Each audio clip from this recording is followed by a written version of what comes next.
Dans cette nouvelle vidéo, je vais vous parler du pion empoisonné. Alors le pion empoisonné, c'est une expression qui désigne un pion qu'il ne faut pas capturer sous peine de le payer très cher. On peut par extension parler de pièces empoisonnées et en fait on rejoint le grand thème des sacrifices actifs ou plutôt passifs en l'occurrence qui entraîne pour celui qui accepte le sacrifice un désavantage. Soit un désavantage de tempo, et donc perdre un temps pour prendre une pièce qui n'a aucun intérêt ou un pion qui n'a aucun intérêt, c'est à la base de beaucoup de combinaisons aux échecs, mais aussi une perte en termes de coordination des pièces. Il y a quelque part une histoire de coordination qui est perdue à partir du moment où on perd le fil, où on perd la cohésion pour prendre du matériel. Et donc tout ça se paye. Et l'exemple caricatural, c'est cet exemple du pion empoisonné, et typiquement celui du pion B2, capturé par la dame noire. Et en fait, dans cet exemple, il y a deux patterns.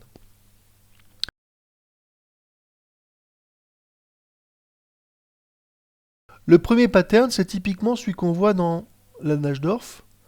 Vous avez ici la variante classique avec fou G5 et le positionnement moderne des noirs avec cavalier D7. Et les noirs jouent dame B6, attaquant le pion B2, et les blancs jouent A3. Et là, eh bien, si les noirs prennent le pion B2, c'est fini. Dame prend B2, cavalier A4, et la dame est capturée, il n'y a plus aucune case où elle peut aller, où elle ne sera pas reprise, et donc le moins pire c'est de prendre la tour, mais peu importe, vous avez compris comment ça se passe. Comment donc on reconnaît ce pattern? Le pion ici en A3, la tour qui le défend, le cavalier prêt à bondir en A4 pour clôturer, et puis cette diagonale en général fermée avec la dame ici, très importante, pour à la fois protéger le pion C2 et puis une pièce qui est en général le cavalier sur cette diagonale. C'est typiquement ce qu'on voit dans la Najdorf.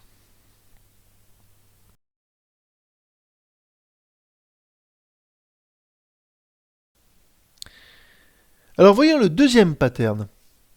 Il est issu de plusieurs ouvertures possibles. Ici c'est tiré d'une défense Benoni, mais peu importe. Les noirs viennent de jouer dame B6 et attaquent ce pion B2 qui est laissé en prise. Le coup très important qui déclenche le piège pour les blancs, c'est de jouer cavalier C3. Pourquoi? Parce que ce cavalier qui va avoir un rôle central dans la construction du piège vise la case ici B5. Et en fait, pour que ce piège marche, il faut que ce cavalier puisse aller en B5, il faut que ce fou puisse aller en B5 et que, ce faisant, il fasse échec au roi. Donc il faut que cette diagonale soit libre de toute pièce. Et il faut que la tour ici puisse se mobiliser sur la première rangée pour attaquer la dame sur la colonne B ou la colonne A, et que le fou ici puisse se positionner en C3. Donc ça fait quelques conditions, je récapitule, le cavalier peut aller en B5, le fou en B5 avec échec, l'autre fou en C3 en étant protégé, et puis la tour attaquant la dame sur la première rangée. Dame prend B2, tour B1. Dame A3, c'est la seule case de libre. Cavalier B5, on y vient.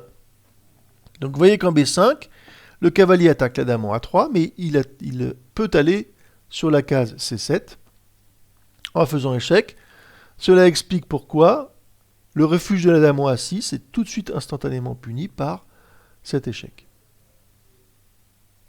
Donc en fait, dans cette position, la dame n'a que deux cases de libre, A2 et A4. Si elle prend A2, la tour revient en A1, dame B2, là il ne faut pas jouer la tour puisque on revient à la position initiale, fou C3. Et vous voyez que la dame est complètement piégée. Toutes les cases de la colonne A sont contrôlées par la tour, celles de la première rangée sont contrôlées par la tour la dame. Ce pion ici est défendu par la dame, mais il contrôle cette case juste devant la dame, la case B3. Ce fou ici est défendu par le cavalier en B5, et donc ne peut pas être capturé par la dame.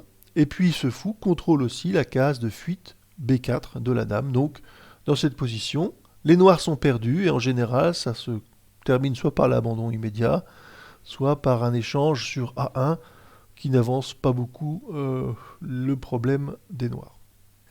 Si maintenant la dame se positionne en A4, alors les blancs ont un très joli coup, qui est le coup cavalier D6. À quoi sert-il? Il sert, avec un gain de temps, puisqu'il y a un échec, à pouvoir positionner le fou sur la case B5, où il attaquera la dame.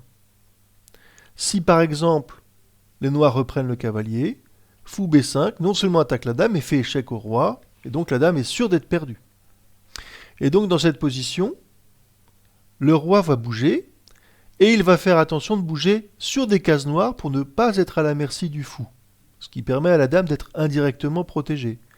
Si le roi joue en D8, c'est la seule case possible pour l'instant, les blancs continuent l'attaque, cavalier F7 échec, le roi se positionne en C7, vous avez compris le principe, et on continue. La position de ce fou ici en D2 permet de faire tout de suite fou F4 échec, qui est évité. Alors, pour ne pas que le roi revienne en B5, en D7, pardon, avec la menace fou B5, qui est évité par donc E5. Et là, on peut y arriver de plusieurs façons, mais la plus rapide, c'est de prendre en passant, avec échec. Le roi se positionne maintenant en C6, et cavalier D8 fait échec et mat. Si après la prise en passant, c'est le fou qui s'interpose, c'est tout simplement la dame qui fait échec et mat.